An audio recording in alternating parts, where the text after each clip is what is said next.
Buenas noches. La CICIES fue su principal apuesta de campaña. Ahora apoyó su descabezamiento. ¿Cómo explica esta contradicción? ¿O es que la contratación de Ernesto Mason fue la excusa que ustedes tomaron porque la CICIES informó de casos de corrupción cometidos durante su gobierno en la gestión de la pandemia?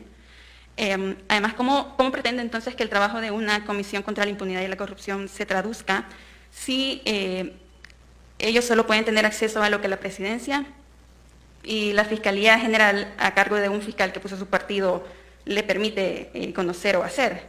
Y explíquenos entonces usted cómo pudo haber confiado en la OEA si casi personalmente se ocupó de adoptar ese modelo para las CICIES que iba a aplicar aquí en El Salvador. Yo creo que te escribieron mal la pregunta, porque me decís de que la CICIES solo tenía información que le da la presidencia, y que cómo es posible que con sola información que le da la presidencia, ellos iban a poder hacer casos de corrupción. Pero no decís que hay no sé cuántos casos de corrupción contra el Ejecutivo. ¿Y cómo van a haber casos de corrupción contra el Ejecutivo si tú decís al mismo tiempo de que nosotros le entregamos solo la información que le queremos entregar? Entonces, una de dos: o no entregamos información y por lo tanto no tienen casos, o sí entregamos información y somos transparentes y por lo tanto tienen casos.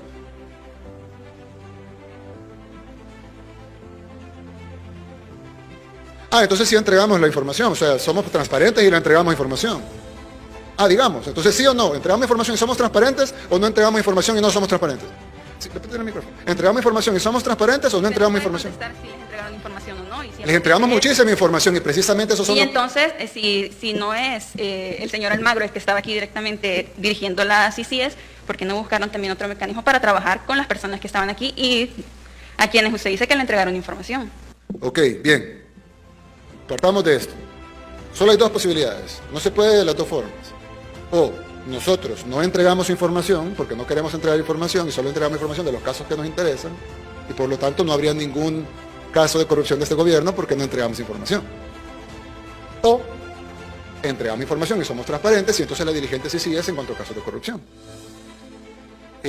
La realidad no es ninguna de las dos, pero las dos no podían ser, era una o la otra en todo caso. Pero la realidad es que nosotros entregamos información a la CICIES y la CICIES no procesó la información, o por lo menos no la procesó diligentemente, porque era evidente los casos de corrupción. Ahora tú decís, ¿y por qué no continuaron trabajando si la persona encargada de la CICIES no es la persona que contrató? El convenio con la CICIES está firmado con Luis Almagro. Las personas que han venido aquí han sido enviadas por Luis Almagro. El comisionado aquí en El Salvador de la CICIES fue nombrado por Luis Almagro. Él todos los días o todas las semanas recibe información de qué hacer de parte de Luis Almagro. Esto no es una comisión de la CIDH o de la Corte, ni de la Comisión Interamericana de Derechos Humanos, o del Pleno de la OEA, o de la Asamblea General de la OEA. Esta es una comisión de la Secretaría General de la OEA, y el secretario general de la OEA se llama Luis Almagro. Y la Secretaría General de la OEA, y no lo digo yo, lo dice Luis Almagro en su tuit, contrató a un delincuente. Y CICIES no es la Comisión contra la Corrupción, la CICIES es la Comisión Internacional contra la Impunidad en El Salvador, es decir, lucha contra la impunidad. Pero lo que ellos están haciendo es dando impunidad. Entonces, ¿cómo es esa recomendación de que trabajemos para resolver la impunidad con quienes promueven la impunidad en el país? Es totalmente absurdo y sería un despropósito. Claro, como expliqué a tu colega anteriormente, pues obviamente nosotros podíamos seguir trabajando y hacernos los de los panes. Es más, pudimos haber hasta negociado, mira, no vamos a decir nada de esto y ustedes no digan nada de aquello, pero nosotros no trabajamos así. Yo sé que tu periódico, la prensa gráfica, siempre ha sido la cobertura de arena en el pasado y en el presente, ya lo sabemos, todo el mundo lo sabe, pero es importante que hayan principios, por lo menos tú, pues si tu jefe no los tiene, pero tú deberías de tener.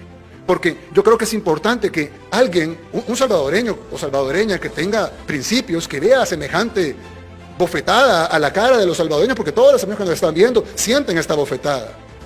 La sintieron ayer cuando el secretario general de la OEA dijo, va para la OEA de asesor Ernesto Mason, que negoció tu vida, la de tu familia, con pandilleros, a cambio de ganar unas elecciones.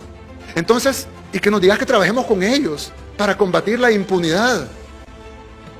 Yo entiendo que, bueno, está bien, pues, pero nosotros no vamos a trabajar con la OEA para combatir la impunidad en El Salvador. Vamos a buscar otra organización internacional que sí quiera combatir la impunidad, algo que definitivamente, viendo cómo se mueven las aguas en la comunidad internacional y viendo toda la basura y toda la podredumbre que hay detrás de estas instituciones, pues va a ser difícil, pero lo vamos a lograr, como hemos logrado muchas cosas que muchos consideraban que eran imposibles en el país.